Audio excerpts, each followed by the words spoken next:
안녕하십니까. 혼란한 정치 시사 이슈를 술술 풀어보는 송국근 혼술 7월 1일 월요일 오후에 인사드립니다. 지난 4월 달에 총선 과정에서 여러 이합 집산이 있었죠.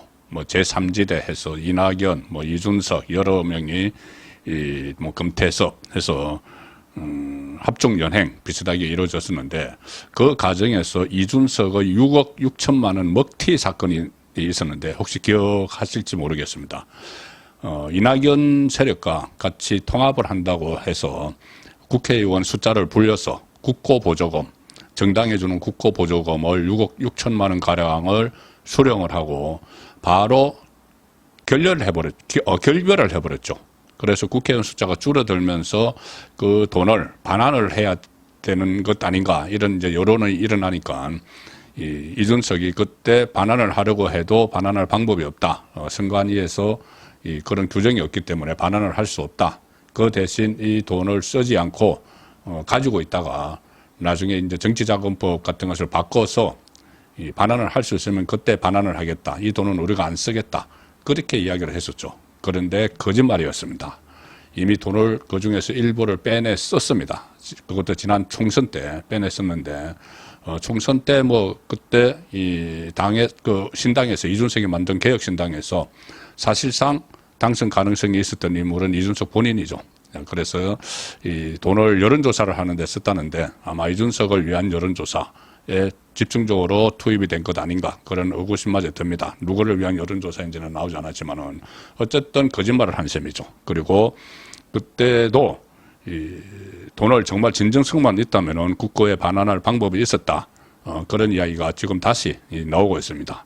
그런데 이 청년 정치를 한다는 당에서 또 이준석이 결국은 다시 구태 뺨치는 수법으로 이 돈을 사용을 했는데 이게 만약에 지금 오늘 중앙일보가 취재를 해서 이 내용이 알려졌습니다. 돈을 썼다는 것이. 만약에 언론이 계속해서 감시를 하지 않고 있었다면은 그냥 어물쩍 넘어갔겠죠. 어물쩍 그냥 6억 6천만 원 받고 아무 일도 없었다는 데서 넘어갔을 텐데 그거 다 국민 세금입니다. 자, 그런데 중앙일보에 의해서 오늘 또 들통이 나버렸습니다. 그 당시 6억 6천만 원 이야기는 이런 거였습니다. 뭐냐면은 개혁신당, 이준석의 개혁신당이 이 선거 기간 중에 여론조사에 사용을 했는데 그 돈은 제3지대 합당과 결별 과정에서 먹튀 논란이 일었던 국고보조금이죠. 1분기 그때 이준석이 만든 개혁신당이 올해 1분기 국고보조금 수령이 있기 전에 각 정당이 이제 돈을 나눠주기 전에 갑자기 이낙연의 새로운 미래라는 세력이 있었죠. 이낙연의 새로운 미래와 통합을 한다 이렇게 발표를 했습니다. 발표를 해서 그때 확보한 국회의원이 5명이었습니다. 김종민, 양향자, 이원욱, 조홍천, 양정숙 주로 이제 민주당에서 나와서 이낙연과 이렇게 같이 하려고 했던 사람들도 있고 이 5석을 의석을 채웠습니다.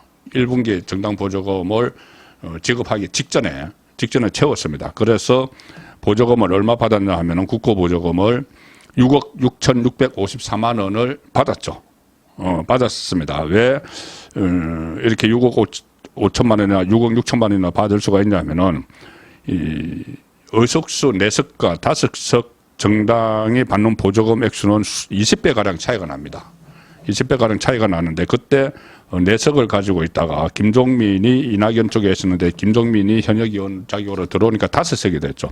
5석을 가진 정당은 보조금 총액, 각 정당에 지급하는 보조금 총액의 5%가 배당이 됩니다. 그리고 그 자녀금들, 그 인연금이 있으면 그것까지 5석 이상 정당에 주기 때문에 6억 6,654만 원을 받았는데 만약에 이낙연 세력과 통합하지 않았으면은 그냥 몇 천만 원 받는데 이제 그쳤다는 이야기죠.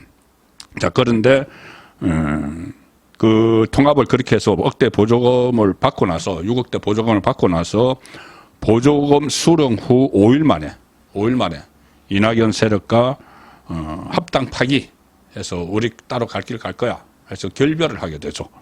그렇게 되니까 김종민이 이낙연 따라서 가버렸죠.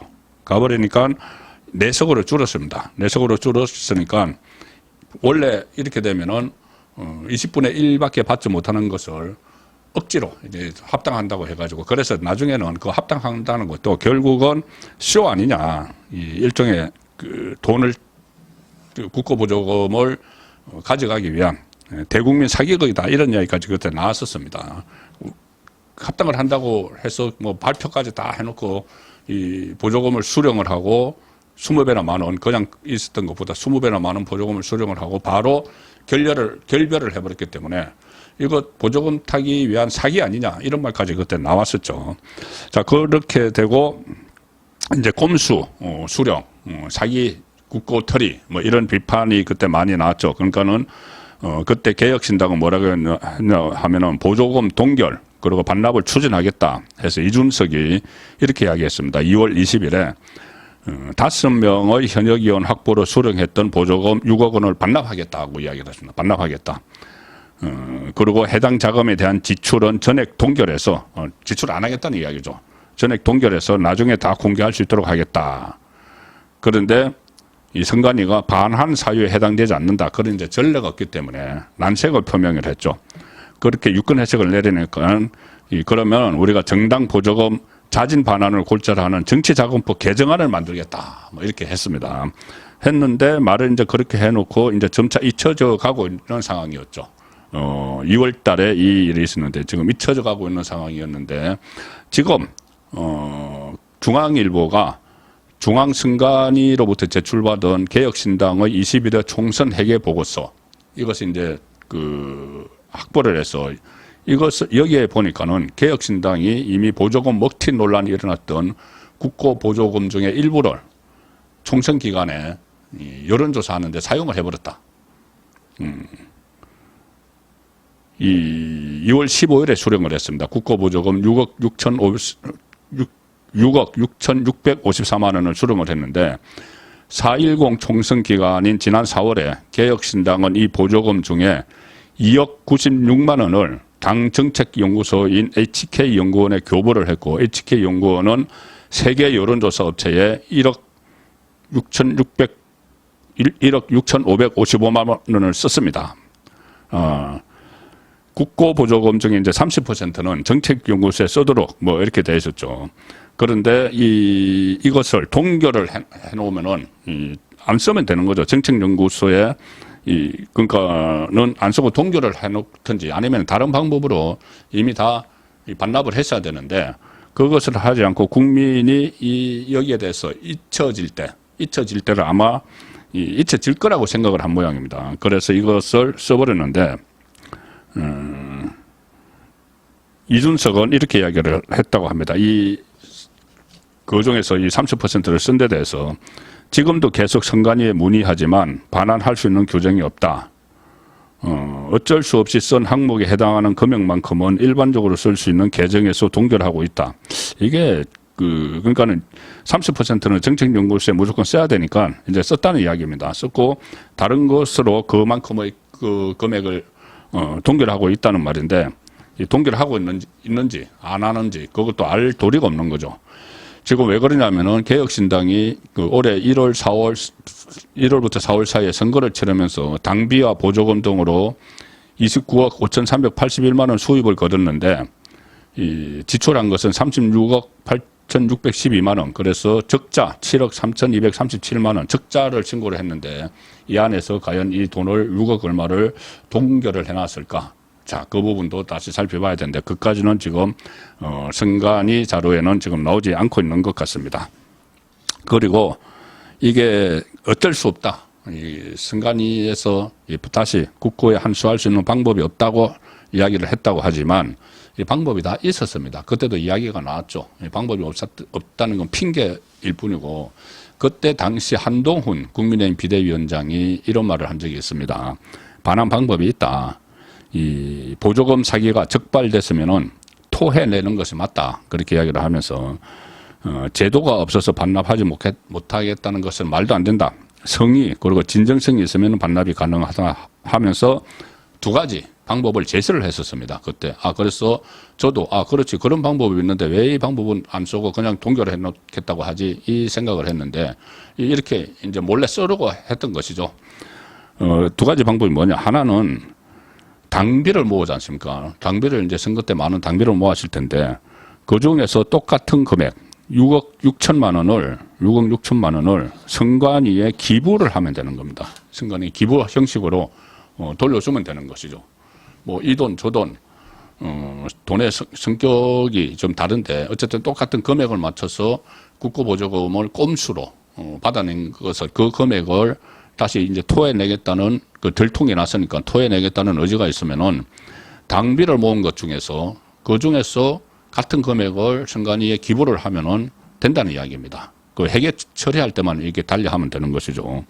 그리고 또 하나 방법은 지금은 이제 자기들이 이제 당 모습을 갖췄으니까는 그렇지만 그때 당시 어차피 급조된 정당이었지 않느냐. 금방 만들고 해산하고 하지 않느냐. 그때도 바로 합당했다가 바로 또 분당하고 이렇게 했죠. 며칠 사이에. 그러니까 어차피 급조된 정당이니까 그 돈을 이제 6억 6천만 원을 받았으면은 그게 가지고 있다가 당을 자진 해산을 해버려라. 어차피 또 만들면 되니까 자진 해산하면은 기존에 있던 당의 재산은 국고로 기속이 됩니다. 국고로 기속이 되면은 어차피 6억 6천만 원 받은 거 국고로 그대로 기속시키면은 그거 되는 거지. 왜 방법이 없다고 하느냐. 그런 이야기를 했었죠. 국고 기속하고 재창당하면 된다. 그거 뭐 당 만드는 거 그때 뚝딱뚝딱 만들었지 않습니까? 그런데 그런 것도 안 하고 방법이 없다 하고 있다가 지금 빼먹은 겁니다. 자, 국민을 속였다. 이렇게밖에 볼 수가 없는 것이죠. 청년 정치를 한다면서 뭐 여러 가지 다른 사례들도 있지만은 이준석의 구태 정치 뺨치는 그런 행태가 또 하나 드러났습니다. 보조금 먹튀 논란이 있었는데 그때 방법이 없어서 이것을 계속 돈을 가지고 있겠다. 6억 6천만 원 정치자금법 개정해서 반납을 하겠다. 그때까지는 안 쓰겠다. 그 국민 앞에 약속을 했는데 써버렸습니다. 그중 일부를 2억 원 상당 2억 96만 원을 그 당 정책연구소에 줬고 그 중에서 여론조사 업체에 1억 6,555만 원을 써버렸습니다. 자, 그리고 아마 이것은 이준석이 동탄에 출마했을 때 그때 여론조사를 집중적으로 했을 가능성이 높다. 이것은 추정입니다만은 결국 이준석을 위해서 돈을 쓸 가능성이 상당히 높습니다. 이준석은 거짓말까지 한 결과가 됐습니다. 송국근의 혼술이었습니다.